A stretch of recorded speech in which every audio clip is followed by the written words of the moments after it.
I watched the Tank fight last night, the Tank and Cruz fight last night. It was entertaining.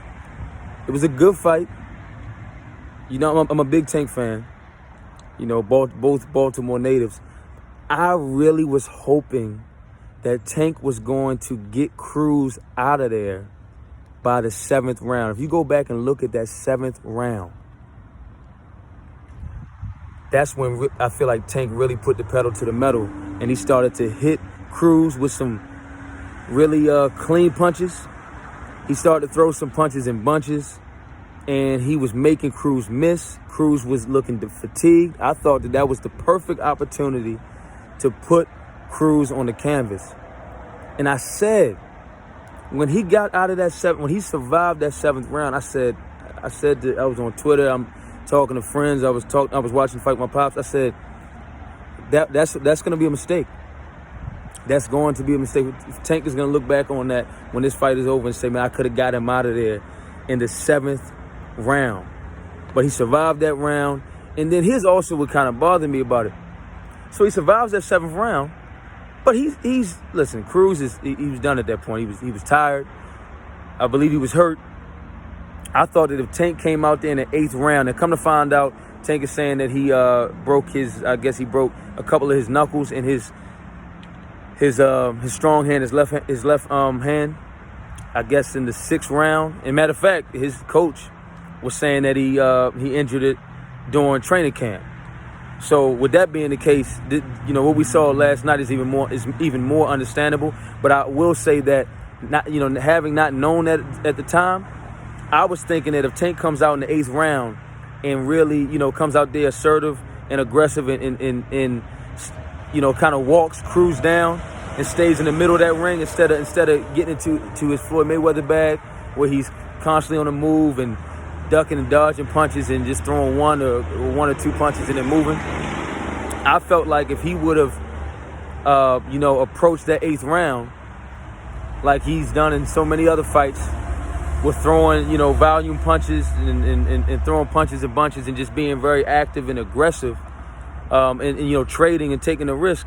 I was feeling that if he would have did that in the 8th round, I think that he would have. I was thinking that he was going to get Cruz out of there in that 8th round, and we all just go home, after another knockout, because that would have been, I think that would have been his 25th knockout.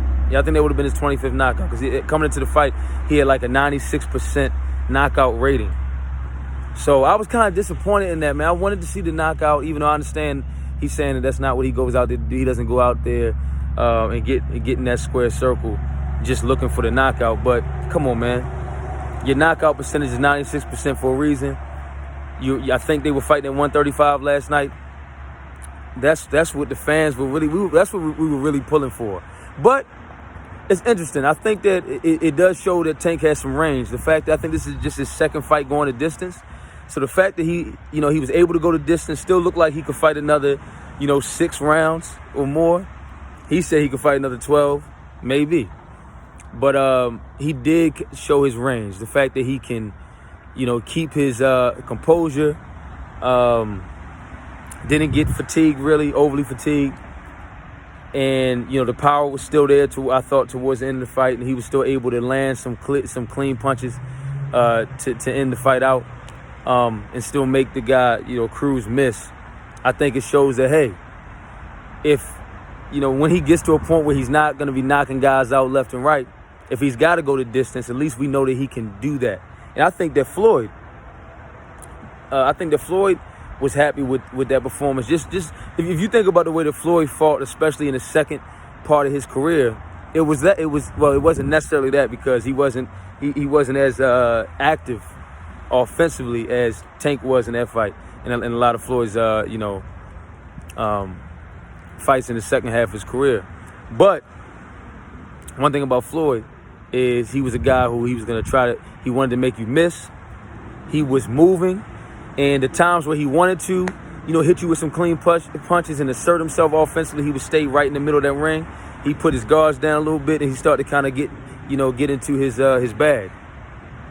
And I felt like Tank fought similarly last night. The only difference was he was just more active with his hands than we're accustomed to seeing Floyd be. But me and my uncle have talked about this before. The only thing that I don't love about the fact that Floyd is teaching Tank, the one thing that I'm not in love with is I can tell when Tank is out there trying to implement some of the same things that Floyd used to do. The backing up, going to the ropes, a lot of movement, only throwing one punch here, 2-punch combo and get out, trying to make the guy miss. Floyd made it look pretty and everything, but because of that style of fighting, there were a lot of fights at the tail end of his career where it left fans saying, man, we wanted more. We wanted to see more. It was even that fight against Pacquiao, where his own father, who was in his corner, was not happy because he thought he could have did a lot more offensively, which he could have. Which, just from the outside looking in, he could have. And that's kind of how I felt a little bit about at times during that fight with Tank last night. I felt like there were moments where he wasn't letting his hands go and where he was backing up a little bit too much and on the move a little bit too much. And that's that Floyd teaching that's starting to be ingrained in him.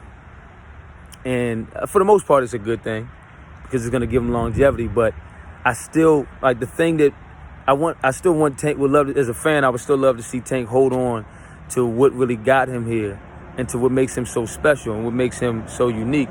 And that's his assertiveness, that's his volume punching, that's his punching power, that's his combinations, that's the risk taker in him.